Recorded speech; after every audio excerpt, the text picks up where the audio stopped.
ये कहानी है एक ऐसे शख्स की जिसने लोगों को हंसना सिखाया। शारीरिक और मानसिक रूप से कमजोर होने के बावजूद भी उसने लोगों के दिलों में जगह बनाई और जिसने दुनिया को ये सिखाया कि खुश रहने के लिए और कामयाबी के लिए शरीर का स्वास्थ्य होने से अधिक जरूरी है हमारे मन का स्वस्थ और खुश रहना। शिल्तजी। शिल्तजी का जन्म 10 सितंबर 1890 में अमेरिका के ब्रॉक्स में हुआ। तब इसे लोग साइमन मेट्स के नाम से जानते थे। जन्म से शिल्तजी भी किसी अन्य बच्चे की तरह ही दिखता था, लेकिन जैसे जैसे समय बीतता गया यह स्पष्ट होने लगा कि वो माइक्रोसेफली नाम की बीमारी से पीड़ित है। एक ऐसी कंडीशन जहां चेहरा सामान्य दर से बढ़ता है लेकिन सिर बहुत ही छोटा होता है या एक आम इंसान के मुकाबले सर आधे के बराबर होता है। इस कंडीशन में उस इंसान की मस्तिष्क की क्षमता कम हो जाती है। ऐसे स्पेशल कंडीशन वाले इंसान को चॉस, रेड पीपल या पिनहेड्स भी कहा जाता है।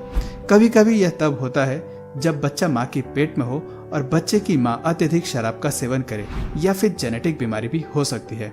और सबसे दुख की बात यह है कि इसका कोई इलाज नहीं है।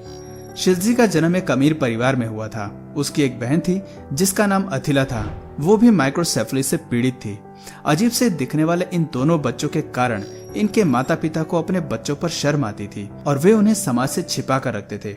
वो डरते थे कि लोग उनका मजाक बनाने लगेंगे और इसी डर से उन्होंने इन दोनों मासूम बच्चों को ड्रीमलैंड सर्कस साइड शो में भेज दिया।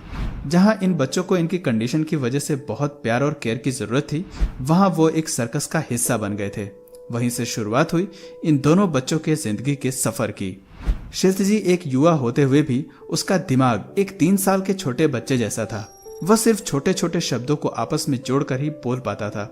सर्कस में साइड शो के दौरान वह हमेशा एक लड़की के कपड़े पहनता था और उन्हीं कपड़ों में अपना प्रदर्शन करता और अपनी मासूम हरकतों से लोगों को हंसाता था। कभी कभी शिल्तजी जल्दी ही अपना संयम खो बैठता था, इसलिए उसका केयरटेकर अधिकतर समय उसके साथ ही रहता था। धीरे धीरे वो अपनी मासूमियत और फनी नेचर से दर्शकों का और अपने साथियों का चहेता बन गया। जो भी उसके संपर्क में आता वो उसकी सादगी और मासूमियत का दीवाना हो जाता था। शिल्तजी सर्कस से इस कदर पॉपुलर हुआ कि उसे हॉलीवुड मूवीज के लिए ऑफर आने लगे। उसके बाद शिल्तजी ने कई सारी फिल्मों में काम किया। 1932 में शिल्तजी ने फिल्म फ्रीक में अभिनय किया और इसी फिल्म से वो रातों रात एक सुपरस्टार बन गया। इस फिल्म में सर्कस में होने वाले प्यार और धोखे को दर्शाया गया था। इस फिल्म में कई भड़काऊ और डरावने किरदार भी थे, जिसे देखने के बाद क्रिटिक्स और लोगों ने इसकी काफी आलोचना भी की थी। एक लेखक ने इस फिल्म के बारे में यह तय कह दिया था कि इस फिल्म में दर्शकों की भावनाओं के साथ खेला गया है। 1936 में सर्कस में काम करने वाले जॉर्ज सुरती, जो वहां के चिंपैंजी ट्रेनर थे, ने शिल्तजी को गोद ले लिया।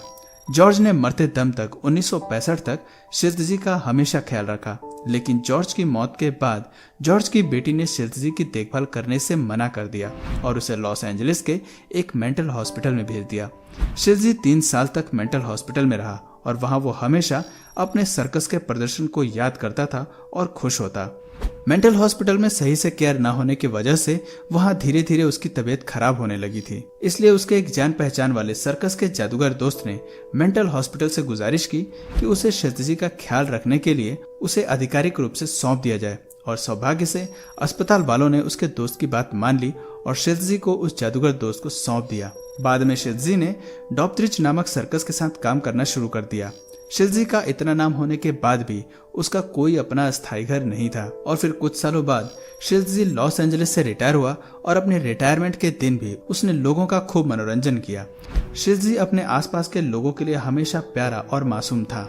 शिल्तजी की माइक्रोसेफली बीमारी के कारण उसके दिमाग, हड्डियों और पूरे शरीर का पूर्ण विकास नहीं हो पाया। इस बीमारी के कारण उसे कई बार मिर्गी के दौरे भी आते थे। उसकी यह बीमारी इस हद तक बढ़ गई थी कि बाद में उसे सुनने और देखने में भी परेशानियों का सामना करना पड़ता था। और फिर 1971 में 70 साल की उम्र में वो इस दुनिया को अलविदा कहकर चला गया। शिल्तजी के इस दुनिया से जाने के बाद उसे किसी अनजान कब्र के नीचे दफना दिया गया, परंतु 2007 में शिल्तजी के एक प्रशंसक ने कहा कि शिल्तजी को एक रिस्पेक्टेड पत्थर के नीचे दफनाया जाना चाहिए ताकि लोग उसे हमेशा याद रख सकें। दोस्तों, शिल्तजी शारीरिक रूप से अधिक सक्षम भले ही न हो, परंतु कमजोर बिल्कुल नहीं था।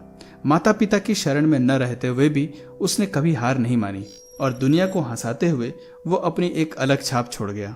दोस्तों, ऐसे इंसान के लिए एक लाइक तो जरूर बनता है और अगर आपको ये सच्ची कहानी पसंद आई तो प्लीज इस वीडियो को अपने फ्रेंड्स और फैमिली में भी जरूर शेयर करना। और यदि आप इस चैनल पर नए हो तो प्लीज इस चैनल को सब्सक्राइब करके घंटी वाले बेल आइकन को जरूर दबाना।